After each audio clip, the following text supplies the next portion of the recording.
राष्ट्रीय जनता दल के विधायक अनंत कुमार सिंह उर्फ छोटे सरकार के समर्थकों के लिए आज का दिन खुशी वाला दिन है, क्योंकि छोटे सरकार अनंत कुमार सिंह को कोर्ट के द्वारा एक मर्डर केस से बरी कर दिया गया है। कोर्ट ने अनंत कुमार सिंह को इस मर्डर केस में बरी कर दिया क्योंकि अनंत कुमार सिंह के खिलाफ कोई गवाह टिका ही नहीं। मतलब कि जो लोग गवाह थे वो पलट गए, या फिर अनंत कुमार सिंह के खिलाफ जो गवाही दे रहा था वो पर्याप्त नहीं था उन्हें सजा सुनाने के लिए।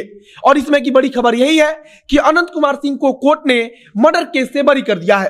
अब नमस्कार, मेरा नाम है मोहित कुमार सिंह और आप जनता जंक्शन देख रहे हैं। जब से हम इनके बारे में जाने हैं तब से यहाँ हम डेली आते हैं। यहाँ पे कभी किसी दिन साबूदाना खिचड़ी, तो किसी दिन इडली, तो किसी दिन पोहा, डेली कुछ ना कुछ। मीन सबसे हेल्दी अगर पटना में सुबह का अगर आपको ब्रेकफास्ट करना है तो आप आ जाइए पटना जू के पास, गेट नंबर 2, और यहाँ पे सबसे बेहतरीन सुबह का ब्रेकफास्ट आपको मिलेगा।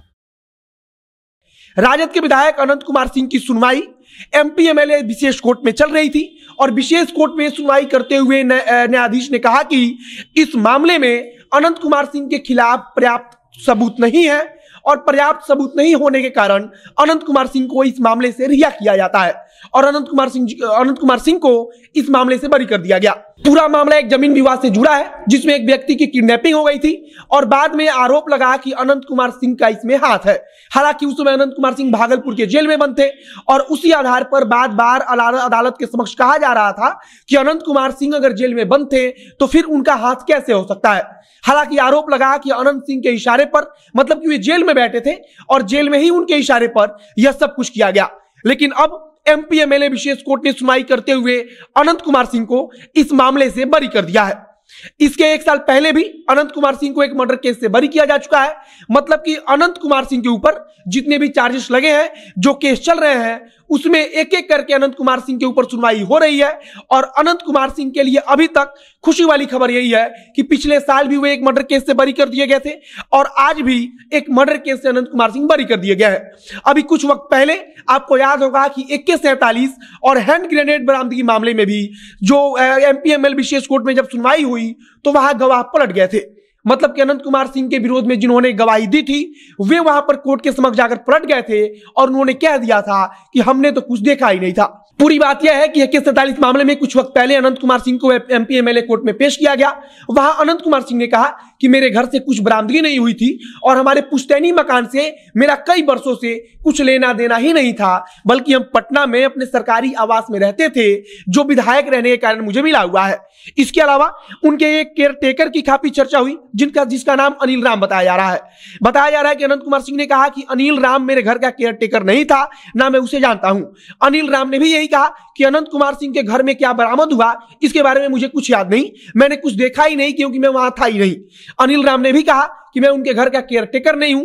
इसके बाद से सबसे महत्वपूर्ण था कि तत्कालीन गर्दनीबाग के एक पुलिस कर्मचारी थे जो जब अनंत कुमार सिंह के यहाँ रेड मारी जा रही थी उनके पुश्तैनी मकान पर, वहां पर पुलिस पदाधिकारी के रूप में शामिल थे, जिन्होंने पहले कोर्ट के सामने कहा था, कोर्ट के समक्ष उन्होंने बयान दिया था कि अनंत कुमार सिंह के घर से जब AK-47 मिली थी, मतलब कि वहां से जब हथियार बरामद हुए थे तब हमने देखा था। लेकिन पिछली बार वो पुलिस कर्मचारी जो गर्दनीबाग के उसमें थानाध्यक्ष हुआ करते थे और जब रेड मारा गया था उस समय वो पुलिस पदाधिकारी थे, वे अपने बयान से पलट गए और उन्होंने कोर्ट के समक्ष कह दिया था कि मुझे याद नहीं कि अनंत सिंह के घर से उस समय वाकई में क्या बरामद हुआ था।